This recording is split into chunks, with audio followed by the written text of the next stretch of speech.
According to a Kotaku survey in 2011, a staggering 9 out of 10 people don't complete their video games. You can debate for hours as to the whys and wherefores, but there's still something to be said for a game that knows how to go out on a high. Still, is the notion of having some arbitrary final confrontation just a little bit outdated? Although the aforementioned stat might indicate a final boss will only be seen by a fraction of the populace, if you are putting the time in, those closing moments should be some of any game's finest, or, it could be a quick time event that's over in 5 seconds. Are you ready to get mad about games and a list about games? I'm Ben from What Culture, and here are the 10 worst final bosses in video game history. Number 10.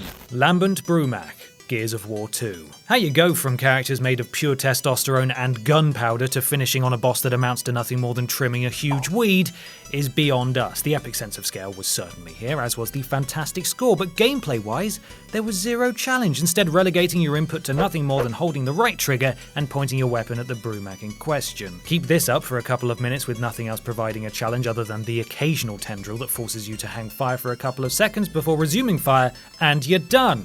Game complete. Number 9. Titan Joker, Batman Arkham Asylum. Titan Joker is straight out of the cliched playbook of just make them bigger and more physically intimidating. As such, we went from a good 20 hours of Batman and Joker having this wonderful face-off of wit and ingenuity to Joker playing like the other heavies you'd vanquished along the way. Goad him into charging, dodge out of the way, pull off a few combos, rinse, repeat, beat for beat. This was the same fight we'd be doing countless times across the rest of the game. The best moment of this fight comes in a later cutscene where Batman covers his hand in explosive gel to deliver one hell of a knockout punch, but why wasn't this part of the battle? Number 8. Navarro, Uncharted Drake's Fortune. The Uncharted series has a boss problem. Literally making it so the path to victory was taking cover in a number of specific spots. You just had to hide behind boxes until Navarro had finished his canned animations and particular chunk of your finished monologue. Trying to dive between cover, shoot back, or otherwise engage in the fight would see him one-shot you, reducing what was once a combat sandbox to just waiting your turn. Upon reaching him, you'll trigger a cutscene where Drake knocks him out in a quick-time event, the final act of defeating him being nothing more than responding to massive prompts on screen. Number 7.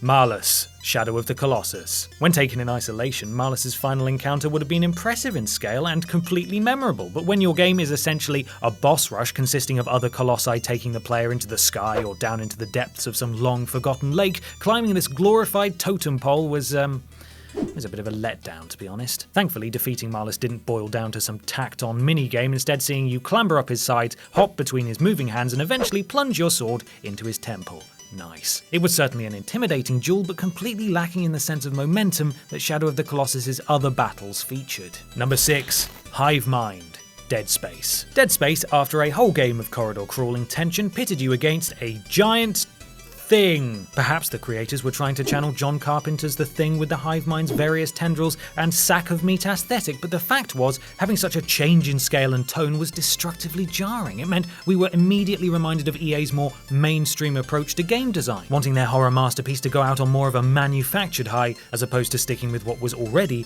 a nicely confident tone. Then in Dead Space 3, you fight a giant sentient moon, so they learned from their mistakes. Number 5. LAZAREVIC, Uncharted 2, Among Thieves. The Uncharted series has a boss problem. Forcing you into constantly running away and firing over your shoulder to do damage, the aim was to goad LAZAREVIC into standing next to some explosive sacks of blue life essence and blow it up. All the while you're mostly running into the camera to get away from his insta-death bringing melee attacks, trying to avoid getting stuck on the branch of any wayward tree and turning to unload on him when you get the chance. In the moment it felt terrible, but thankfully it remains the only standout negative of an otherwise immaculate game. Number 4. Human Reaper Baby, Mass Effect 2. Try doing this on Nightmare difficulty. I dare you! Mass Effect 2 is often regarded as the absolute best in the trilogy and is one of my favourite games ever, but this whopping great mecha baby thing was supposed to represent how the collectors thought the humanoid form was the endpoint of evolution. As such, they funneled thousands of corpses into making this thing, but it meant that fighting it wasn't dissimilar to Dead Space's final moments, a forced, epic fight that was playable enough yet betrayed the essence of the experience of the game itself. It was a lot of reviving your squad, focusing fire on different spots of the boss to do maximum damage, and a lot of awkwardly positioning the camera along the way, as the game was clearly not built to handle creatures of that size. Number 3. SHAO KAHN. Mortal Kombat 9. Most likely coming from the point of, well, old school SHAO KAHN battles were always excruciating, let's just make him cheap as hell. Kahn's moveset meant he could stun lock you in an instant, opening you up for flurries of combos, airlifts, and yes, more stun locking. Some people are really good at fighting games, and some are not, but regardless of your ability, this guy was a dick. If the AI simply wanted to break you, it would, and unless you worked out which of your own moves were spammable, good luck beating this mess of programming without breaking a controller. Video games. Number 2.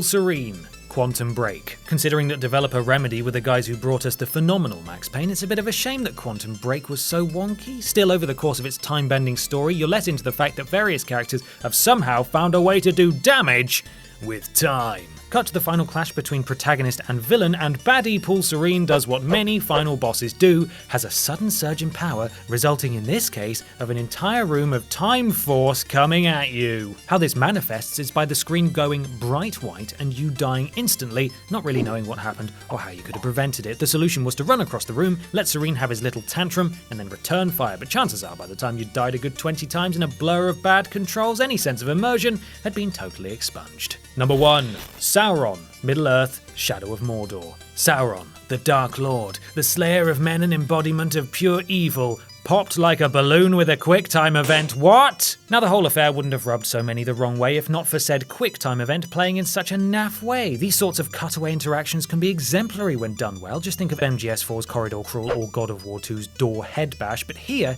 it was just terribly handled. The actual minigame you were partaking in consisted of the game slowing to a crawl as you very simply piloted a button system into a radius on screen and then hit it. That's all it took to kill Sauron, some button piloting and then mashing X as Talion skewered him for a bit. Developer Monolith went on to release the Real Battle as DLC, but that's almost as evil as Sauron.